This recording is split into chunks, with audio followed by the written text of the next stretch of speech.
प्रिय छात्रों, हमारा चैप्टर चल रहा है प्लस्टर रसायन।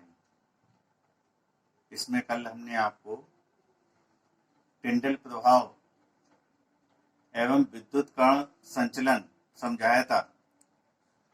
आज इस टॉपिक को और अब आगे बढ़ाते हैं। इसमें आगे है स्कंदन।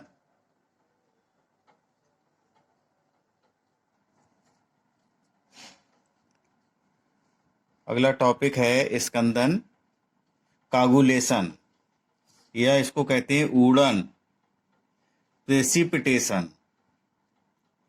इसको देखिए, परिभाषित करेंगे। कोलाइडी विलयन के कणों पर समान आवेश होने के कारण इनमें प्रतिकर्षण होता है। जो कोलाइडी विलयन धनावेशित होगा उसमें सभी धनावेशित कण होंगे, जो ऋणावेशित कोलाइडी विलयन होगा उसमें सभी ऋणावेशित कण होंगे। तो समान आवेश होने के कारण उनके कणों के बीच में प्रतिकर्षण होता है और ये कण विलयन में एक दूसरे से दूर दूर रहते हैं, परंतु कोलाइडी विलयन में उचित वैद्युत अपघट्ट मिलाने पर उसके कणों का आवेश समाप्त हो जाता है तथा छोटे छोटे कण परस्पर संयोग करके बड़े कणों के रूप में अपक्षेपित हो जाते हैं। इस प्रकार की क्रिया को स्कंदन कहते हैं। अर्थात क्या निष्कर्ष निकला? अर्थात वैद्युत अपघट्ट द्वारा कोलाइडी विलयन में प्रक्षेप्त प्रावस्था के अवक्षेपण को स्कंदन कहते हैं। अगर कोई उचित वैद्युत अपघट्ट हम किसी कोलाइडी विलयन में मिला दें तो प्रक्षेप्त प्रावस्था के जो कण होते हैं उनका अपक्षेप आ जाता है। इस अपक्षेप को ही स्कंदन कहते हैं। जैसे एग्जाम्पल से समझिए, जैसे आर्सेनिक सल्फाइड AS2S3 के ऋणात्मक सॉल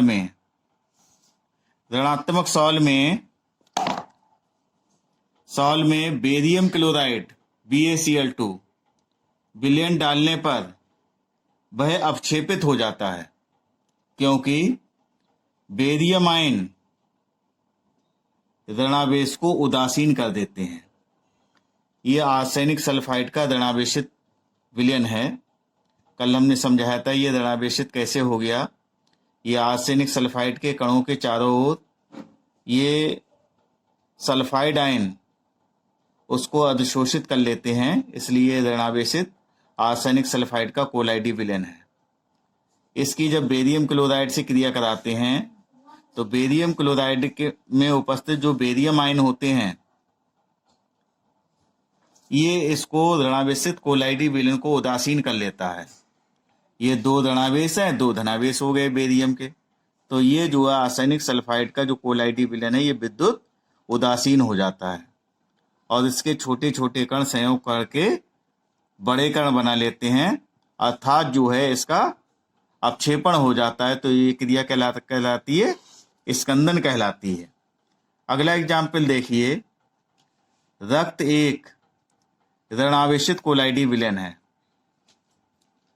फेरिक क्लोराइड, यह फिटकरी का फार्मूला है K2SO4 Al2SO4 का होल थराइज .24H2O के संपर्क में आने पर रक्त विद्युत उदासीन हो जाता है और इसका स्कंदन हो जाता है, यानी अपक्षेपण हो जाता है। कहते हैं थक्के जम गए ब्लड के, जिसके कारण रक्त का बहना रुक जाता है।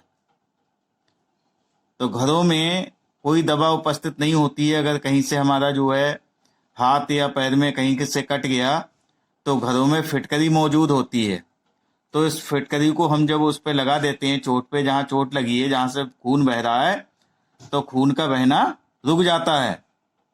तो ये खून का बहना कैसे रुक गया कि रक्त जो है ऋणावेशित कोलाइडी विलयन है और इसमें फेरिक क्लोराइड में जो Fe आयन है या फिटकरी में जो एल्युमिनियम आयन है वो इसको उदासीन कर देते हैं ऋणावेशित रक्त के लिए, जिससे उसका स्कंदन हो जाता है, अपक्षेपण हो जाता है, जिसके कारण रक्त का बहना रुक जाता है। इसको आगे समझाया भी गया है। त्रिसंयोजक होने के कारण Fe3 आयन प्लस 3 आयन तो ये टूटेगा इस प्रकार से, तो इसमें जो है ये FeCl3 टूटता है इस प्रकार से FeCl3, तो ये फेरिक आयन बनेंगे और 3 क्लोराइड आयन बनेंगे।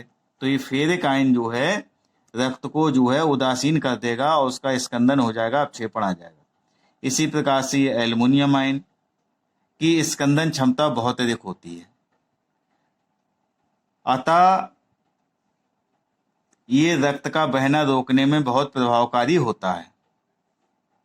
अब किस आयन की स्कंदन क्षमता ज्यादा होती है, किसकी कम होती है, इसके लिए हार्डी-सुल्जे ने एक नियम दिया था। तो इसके नियम के आधार पे हम समझेंगे कि किस प्रकार का हम विद्युत अपघट्य प्रयोग करें उसमें, जिससे उसकी स्कंदन क्षमता ज्यादा हो। तो हार्डी-सुल्जे ने कोलाइडी विलेन के स्कंदन का अध्ययन करके एक नियम प्रस्तुत किया था, जिसे हार्डी-सुल्जे का नियम कहते हैं। इस नियम के अनुसार किसी विद्युत अपघट्य की स्कंदन क्षमता उसमें उपस्थित सक्रिय आयनों, इस पे ध्यान देंगे, सक्रिय आयनों की संयोजकता पर निर्भर करती है। अर्थात विद्युत अपघट्य में उपस्थित सक्रिय आयनों की संयोजकता जितनी अधिक होगी उसकी स्कंदन क्षमता भी उतनी ही अधिक होगी। अगर कोई ऋणावेशित कोलाइडी सॉल है तो उसके लिए जो विद्युत अपघट्य हम डाल रहे हैं उसके धनायन सक्रिय आयन कहलाएंगे, और यदि कोई धनावेशित सॉल है तो विद्युत अपघट्य में उपस्थित ऋणावेश उसके सक्रिय आयन होंगे।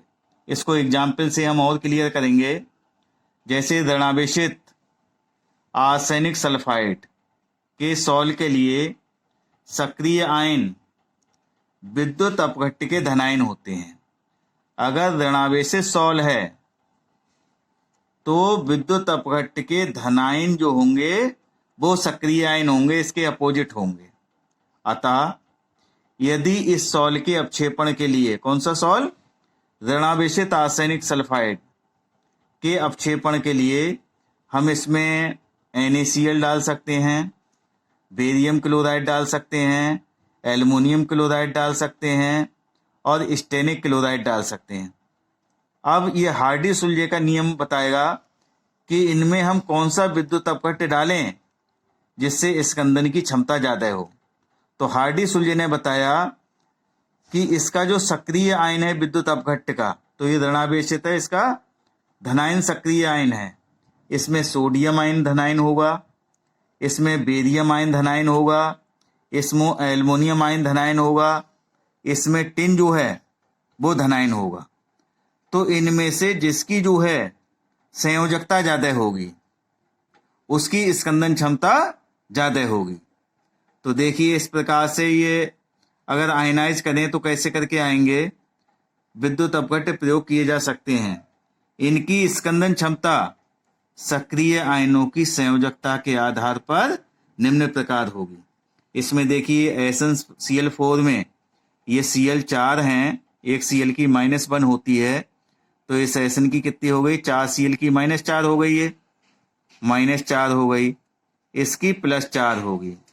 इस 3 Cl है तो इसकी -3 हो गई, इस Al की +3 होगी। क्लोरीन 2 है तो 2 की -2 हो गई, इसकी +2 हो गई। एक Cl है, इसकी -1 हो गई, इसकी +1 हो गई। तो देखिए Sn की +4 हो गई संयोजकता, एल्युमिनियम की +3 हो गई, बेरियम की +2 हो गई, सोडियम की +1 हो गई। तो हार्डी-सुल्जे ने कहा कि जिसकी संयोजकता ज्यादा होगी उसकी स्कंदन क्षमता ज्यादा होगी। तो SN4+ की स्कंदन क्षमता सबसे ज़्यादा है, उससे कम Al3+ की उससे कम, फिर बेरियम आयन की Ba पर +2 आवेश है उसकी उससे कम, और सोडियम आयन की उससे कम होगी। अर्थात कह सकते हैं SnCl4 सबसे ज़्यादा प्रभावी होगा स्कंदन क्षमता के लिए, एल्युमिनियम क्लोराइड उससे कम होगा, बेरियम क्लोराइड उससे कम होगा और NaCl उससे कम होगा।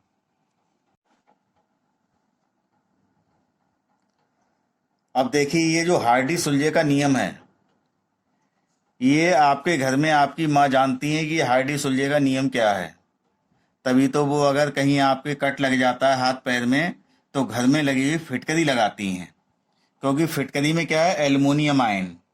एल्युमिनियम आयन की ये जो है एल्युमिनियम आयन की संयोजकता 3 है, और नमक से भी रक्त में का स्कंदन हो सकता है, क्योंकि NaCl में इसकी स्कंदन क्षमता केवल 1 है। तो ये जो है इससे लगभग 1000 गुना ज़्यादा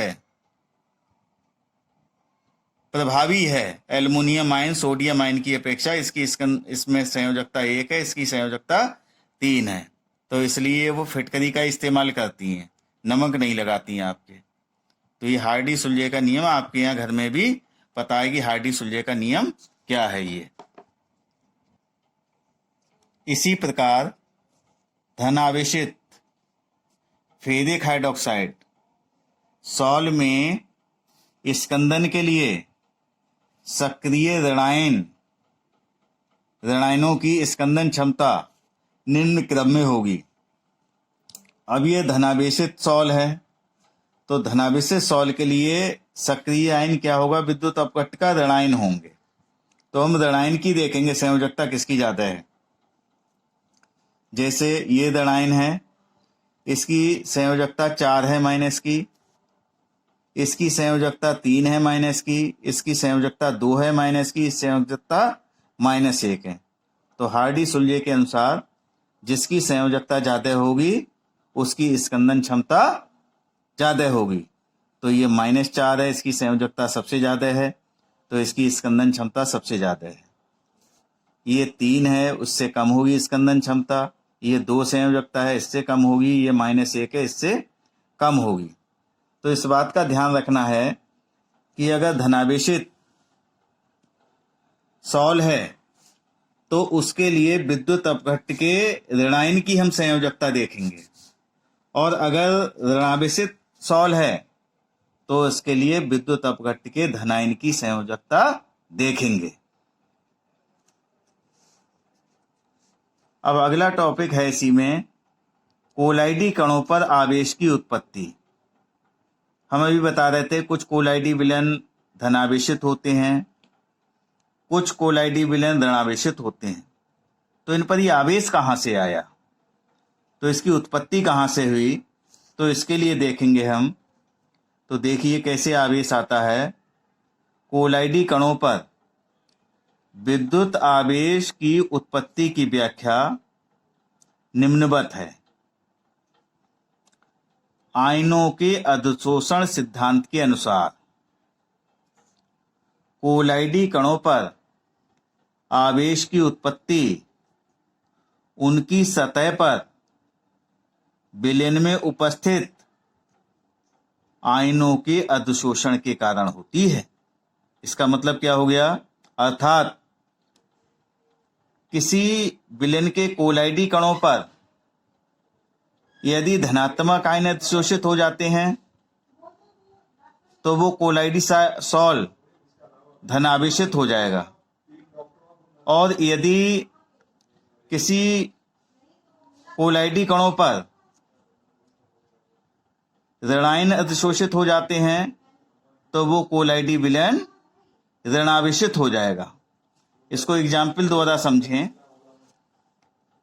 फेरिक हाइड्रोक्साइड के ताजे अपक्षेप में फेरिक क्लोराइड विलयन डालने पर फेरिक हाइड्रोक्साइड का कोलाइडी विलयन बनता है। ये आपने पेप्टीकरण में पढ़ा था। ये क्रिया पेप्टीकरण कहलाती है।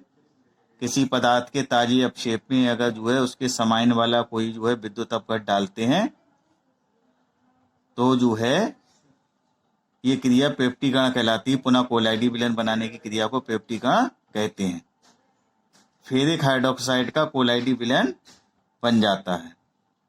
ये धनावेशित होता है। फेरिक हाइड्रोक्साइड हम बताते आ रहे हैं शुरू से कि ये धनावेशित है। क्यों है?